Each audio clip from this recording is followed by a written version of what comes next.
Hi everyone, it's Friday. It's Anne from Martin House Flowers. It's the start of the weekend. I wanted to show you my tulips in the raised bed here that we're growing tomatoes and plan to grow some lettuce where the tulips are currently planted. So in case you haven't followed me before, I had planted these tulips late. They were planted in February and they've actually come up. These are my tomatoes from seed, and yes, I took a chance planting them before the May long weekend or middle of May, but technically it's already mid-May. I think I planted them a few days ago just because they were reaching the grow lights weeks ago, and they were hardened off on my potting bench outdoors for at least 3 weeks. So I thought it was time. And I've tried to adapt the mentality now that although I've been babying these seedlings for months, tomatoes are really fast at growing from seed indoors. So if I happen to lose them, God forbid, I hope I don't lose them. I hope we don't get any more frost. I don't believe we will, but I'm not too concerned. They're just, a few seeds and I have lots. So there's a tomato in there. Sweet peas, closer look, looking a little better, but nothing to write home about. So those 4 beds are still under construction. They need to be leveled out. We've backfilled a little bit of the sod and topsoil that was dug up from our greenhouse in a waiting area over there. So we've put that as the base. This is what it looks like in the base. There is a little bit of cardboard. We decided we're going to keep most of our large pieces of cardboard for the pathways. Down here, we started on the pathway here, and then landscape fabric on top, and then we will mulch on top. So this bed is technically ready to plant out today. This has 5 bags of those 50-liter organic garden bed mix with compost that we picked up from Costco, the stash that we have over there. So man, they were heavy, super heavy. So anyway, I managed to get 5 via my cart and put them all in here. I'm going to work on that today, and also today an update on our fruit trees. This is the worst one. I don't know if that blackness there is from the June bugs, but as you can see, there has been some damage, a little bit, but I'm not too worried anymore. I'm more worried about the cicadas, let me know how you pronounce it, but those are on their way any day now. They say mid-May. So the only thing at risk is, I've watched a couple programs on it on YouTube and the news lately, and apparently they're in more mature wooded areas. They like older trees, but young fruit trees, and some say roses might be at risk. But Japanese beetles don't attack my roses, and the June bugs haven't either. So I did order some insect bird covers for my fruit trees, and we will be putting those on before the evening sets, for not only the June bugs, because we got tired after 3 or 4 nights of coming out at night, but I also ordered some smaller ones for my roses. I don't want to, those are an investment plant, and I've been nurturing them since last year, so they run at least around $50 a piece, these roses, so that's a huge investment. There's my bare root peony. I believe it's a Sarah Bernhardt, but it's doing really well. And New Dawn, in its first year, I planted it last year, so first calendar year, first full year. So it's doing much better. It is starting to climb, and they say they take about 3 years. And there's Eden, much slower, but lots of red leaves and a little bit of aphid damage, so I think I need to spray some BT on these. Midas Touch, I've shown you that before. It's a tiny one. David Austin, Lady of Shalott, just got planted last fall. That's supposed to be a huge, one of the larger, I should say, shrubs. My geranium, a bare root rose. Anything. There's my David Austin Charles Darwin with a bud right there and a bud there. This was quite a prolific rose last year. It was also the first year. Some aphids have gone in there. I really need to spray, although it's so windy. The other bare root peony, this one here, it doesn't seem like it's coming up, but I've cleared the way a little bit. And this one, look how happy that one is. So I'm pretty sure I planted them all the same, just 2 inches above the ground, or below the ground level. And there is my Tchaikovsky, which is so healthy, so proportionate, but wow, the aphids have really gotten this too. So I'm going back after this video to get my spray, my BT spray. Need to do that. And Distant Drums, which is kind of like a chocolate, pinkish, creamy yellow rose, has also a couple of 2-3 buds. So can't wait to show you those. And Earth Angel, of course, which was my favorite last year. I have 2 of them. One there. Here's the 5 Let's Dance Sky View I planted in my other video.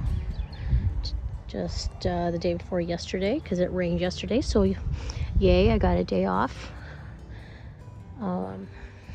Day off from gardening. But oh, look at that. Just see, more heirloom roses have arrived. And the 3 that I picked up yesterday in the rain from my local garden market. I gotta show you these. So before I get to the back bed, once again, I'm focusing on the front. I have 3 of these 2 Olivia Austin roses, which are both, these all 3 are David Austin roses, and Emily Bronte. I need to call out the fact that these, I pay the same price as what I pay at Heirloom Roses, and the size of the plant, the size of the gallon, I believe this is a 2 gallon, but they are significantly more further along. They've been growing in a greenhouse. There's multiple blooms. Look at that. It's Olivia Austin. So, and the fragrance, I need to say, oh, it's just beautiful. And the fragrance is just so classic rose. And Emily Bronte has 1 bud. She's going to have a bit of a apricot center and be very pale pink. So she definitely buds out starting quite pink. So super excited. I have, I believe, these 3 plus, I'm not sure if there's 4 or 5 or 3 or 4 in that one. So I'm going to have a good rose day of planting. And let's take a look at the 3 I've planted out. There is David Austin Litchfield Angel. This is how they traditionally come. They've all been exfoliated, defoliated before shipping, and it takes a couple weeks for them to leaf out, so it's already leafing out. And here's Parfuma Madame Anisette. Those bamboo sticks are to remind me of where the ones in the back are going. And this is White Diamond, which is a nice, pretty pure white. Lots of healthy canes on that one. I'm excited. So I planted 3 the other day in my video the other day. So I'm going in today to plant the roses that have come in.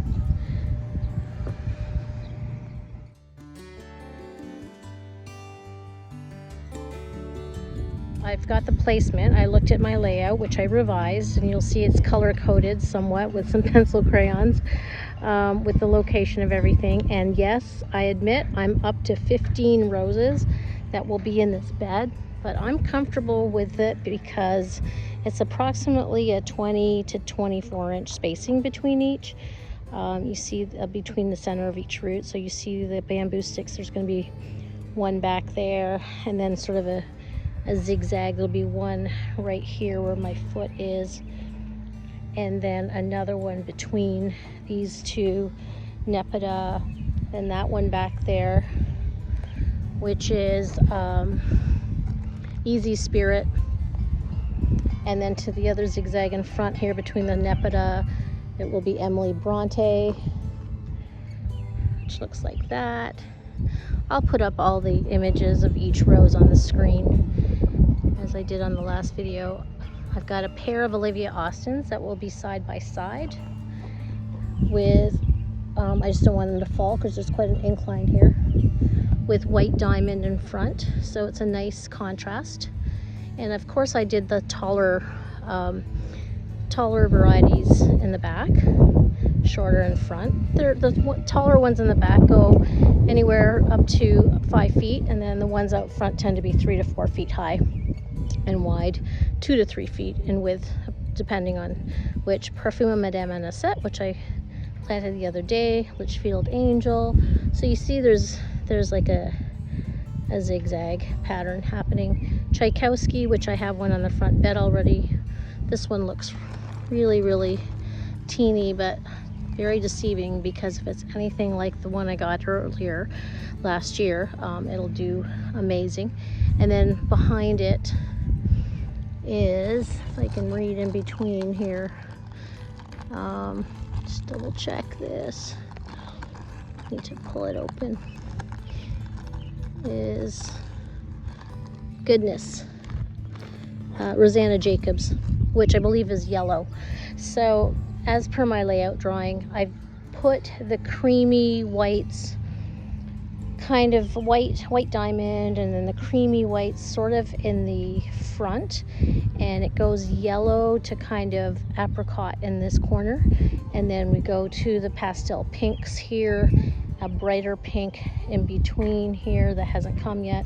So kind of pinks in the first half with white in the front, whitish blush in the front, and then gradually moving to the creams and the yellows on this side. So it'll be a really pretty soft bed.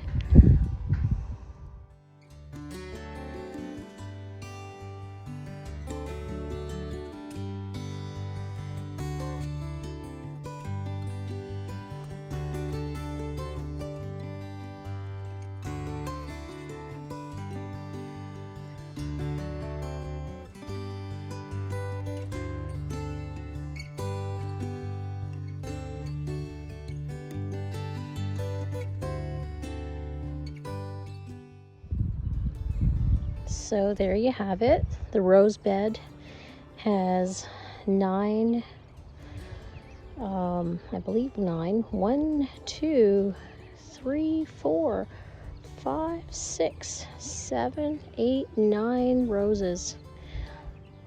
I don't have all the tags written up yet because I've been planting all afternoon, but those are the tags that I'm using.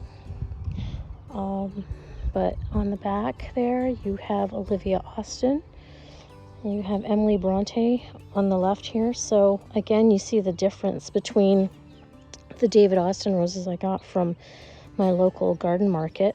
Thank you, Barb. Beautiful roses, versus the heirloom roses that come pretty stripped of their leaves, and take, several weeks to leaf out. But I'm confident they'll catch up. So yeah, that's 9 of 15. So you can tell from the base, well, I don't know if you can tell, but the base of this white diamond to the base of the Olivia Austin is about, I would say 18 to 20 inches apart. I'm okay with them being close. Like you can see the difference here between, that's sort of the shape. It's going to be in a zigzag shape.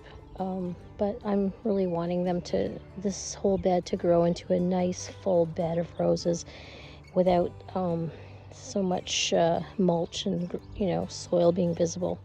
And then of course these Nepeta cat's pajamas will fill in really nicely too. So there you have it.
There you have it. Raised bed number 1, Snapdragons, planted completely with lots extra. I still have a couple trays on the potting bench that haven't been used, so maybe I can find container space. But here's the bed for stalks. We'll see how far the 2 trays of the blocks, my soil blocks, to see how far those go, and then the balance, if there's any space, I'll put the rest of these Snapdragons. So basically the learning is 2 of those 24 trays, so 48 seedlings fit in one 4x8, approximately 6 inches apart. So that's good to know, because I realize now I overplanted seeds, oversowed. But anyway, let's continue. So my first bed, raised bed, has been planted out with the Snapdragons. It's evening now, it's around 7 o'clock. You can hear my husband drilling into the concrete for the greenhouse because it's getting started finally this weekend as well. On Friday Friday evening. So there's all the Snapdragons, 8 foot, and I did not measure, but did everything by eye. But it is approximately six. They're all approximately 6 inches apart, with 6 rows. 2 varieties in there of Snapdragons. Actually, no, there's probably 3 varieties. Here I have my stock with 2 varieties, 2 colorways. One's a cream and one's a raspberry red. And then I had space. Now these were all of the stock were grown in soil blocks, which made it super easy to plant them. But you can tell they're all kind of swaying because they've been kind of seeking the light. I had them on the bottom shelf of my potting bench on the side of the house there, and so they were obviously seeking the light, and that explains why some of them are kind of angled or toppled over. But they'll start growing upright, and I do need to pick up some netting. I don't think I'll be picking up Hortanova stuff, I don't know, but I'm going to look it up on Amazon tonight because I need to set those up. So I did have this corner here with about 3, 6, 9, 12 spaces for Snapdragons I had left over, and I still have a ton left over as suspected, because when I was thinning out my Snapdragons, I did not have the heart to kill them or snip them off. I actually repotted all of them. So there is the arbor that leads to, basically is the end of the raised bed garden. And sorry about the mess on these other 4 beds that are still under construction, as I mentioned. But once they are finished, around this, the front of this bed. So soon they'll look pretty. I had to have my husband stop working on these because my seedlings under the grow lights are still growing, and these were so ready to go in. But he is finally working on, I shouldn't keep saying finally, we've only had delivery for about a week. Yeah, it was exactly a week ago. So there he is, starting the build on the glass portion of the greenhouse. So I was deciding on where to put these 3 hydrangeas, and I'm either going to put them over here. I would call this the back end of the greenhouse so you can see them from the street. And there's my row of little limes. So I might put them back here so that when I'm walking Eddie and everyone else is walking in that street over there, you'll see the hydrangeas, and it's just a nice view, and it's afternoon sun, morning sun and afternoon sun, so I think they'll definitely get enough sunlight. Or I could do a little bedding here, but probably not because it's part of the pathway. Sorry, there's a plane overhead. And the other spot is, if I create a bed in this corner, I could put all 3 in that container. Could be in the background, and eventually it'll get planted in the ground. So yeah, those are my 2 options, because I did purchase those 3 Let's Dance Skyview for the greenhouse. I could also put them in containers temporarily, and then I could move them around. So I do have these 2 containers. I have 2 of those clay pots that have tulips right now that are finishing off. I could move that geranium.